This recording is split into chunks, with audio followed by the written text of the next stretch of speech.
Welcome back to My Bride is a Mermaid anime review, part 3. This one covering episodes 9 through 12. We got two new characters introduced this particular set of episodes. First, we have Kai Makawaki. Yes, apparently he's somebody who is an old childhood friend of Sun's. You first see him in episode 9, riding a submarine. Is he riding at the ocean someplace? Nope, he's actually riding underground. And he surfaces to a freaking gym floor where everybody's doing volleyball. Yep. And he proclaims his undying love for Sun and thinks Nagasaki is a kidnapper, even though he really isn't.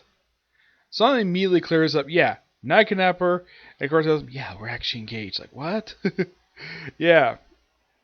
And of course the PE teacher, who is also a freaking shark, maybe I should eat them. Eat them. It's like, no, don't talk that way. He still kind of says that way. And, of course, they have a sports festival coming up, which basically Kai has a challenge for Nagasaki. The winner gets Sun. And the match turns to a draw because it starts to rain. Yep, that was really the whole point of episode 9. Introduces one new character and show off his amphibian form where he's a freaking killer whale. Yep. Episode 10. Oh boy, this episode. This is the introduction to Lunar's father. A guy who acts like the frickin' Terminator. I'm not frickin' kidding about this. He even dresses like He even dresses similar to how Schwarzenegger dresses. He just shows up and he acts like a frickin' cyborg. And I'll get to more so what he does later. So he shows up in Nagasaki's bedroom talking about Lunar. And when Nagasaki tries to tell people about him, they're like, they have no idea what he's talking about. He's like this for about half the episode until Kai sees him too, and they start running around the school, and then he's like, okay, so, like, what are you gonna do? Okay, first use a freaking satellite, which does nothing to him. Try missiles, so that's how previous episode, of course, does nothing to him at all. And then Gaza. And then goes to Burrow, gets a fight with him. And then Sun realizes, oh yeah, that's Lunar's dad. And Lunar basically tells him to leave. And he exits via a furnace. Basically doing a nod to Terminator 2 Judgment Day. Yeah, the way the guy talks is kind of like Terminator 2 Judgment Day. Episode 11 is simply put this. It's basically a parody of it has a parody of the Home Shopping Network, showing various items from the ocean floor. And it had this mirror wall thing that comes to play later. And one of the strange plot points this episode is apparently Lunar has put on some weight. Yep, she has put on some weight, so try to get her burn some weight. And luckily enough, their family business basically just get all this stuff for free because, well, they can. Nagasaki actually drinks basically a drink made for mermaids, which makes him go giant size and actually destroy his own freaking house. He goes on a rampage. They try various things trying to stop him. Nothing works until like Kai is like, okay, let's have the space via the freaking space shuttle. Excuse me. This was a few years before he was retired, by the way. I'm like, okay, so look up Ren, Sun's beautiful mother. Comes by and says, hey, use this thing. And Sun's basically the one because she loves him. Tries the first time. Accidentally blocked by the giant octopus.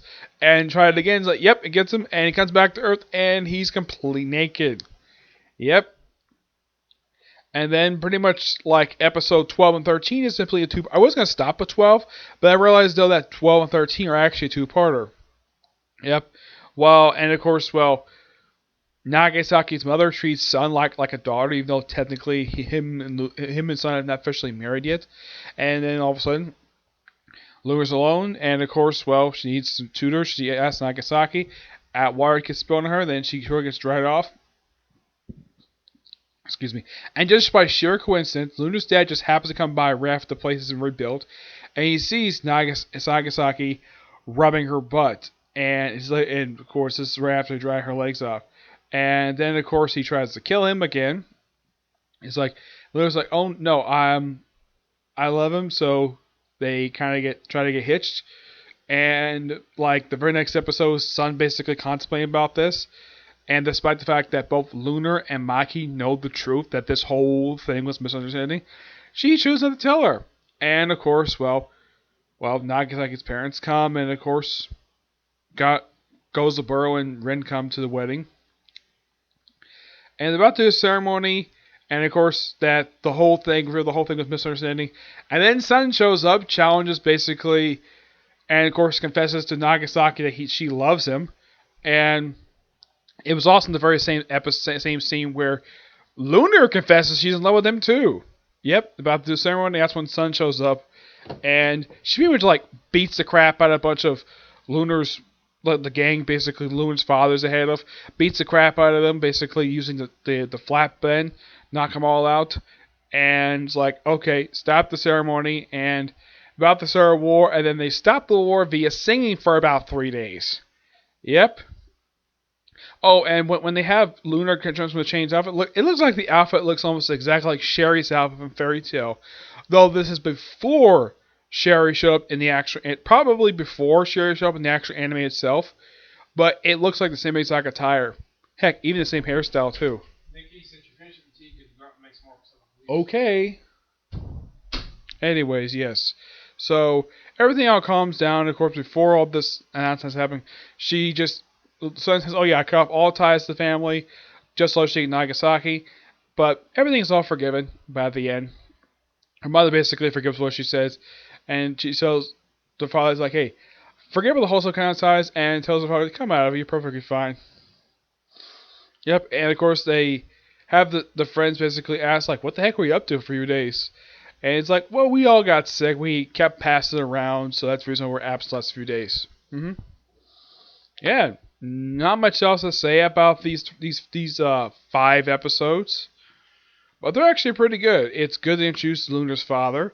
There'll of course be a filler character introduced in the last couple episodes of the series, but in case you're wondering how many canon episodes are left, well, I looked up. Apparently, the last 2 episodes are canon, so officially there's about 11 canon episodes left to go for the whole series.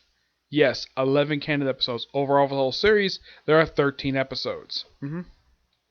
But yeah, not much else to say about these 5 episodes. They're good. I found it to be pretty enjoyable. And the one thing interesting that you can say about 13, it's a big character moment for both Sun and Lunar. Yep, and pretty much everything goes back to status quo. Yep. So yeah, not much else to say about these episodes. They're good. So yeah, that's it for this particular video. You're probably thinking, man, that's pretty short to talk about for 5 episodes. Well, there's not a heck of a lot to talk about. It's just pure fun. Oh yeah, and the whole Home Shopping Network thing, that's only just in episode 11, and it doesn't appear after that. Not that I don't know if anyways they appear, but it doesn't appear for the next couple episodes. Yeah, that was actually something from the manga. I'm not remember what chapter it was in the manga. They actually adapted that whole attempted wedding with Lunar, but it was great. Episode 13 was one, like, of the first 13 episodes, 13 is probably one of the best episodes of the whole series so far. So yeah, so next video come out soon, which we'll discuss episodes, 14 to 17, okay? See you next video. Bye.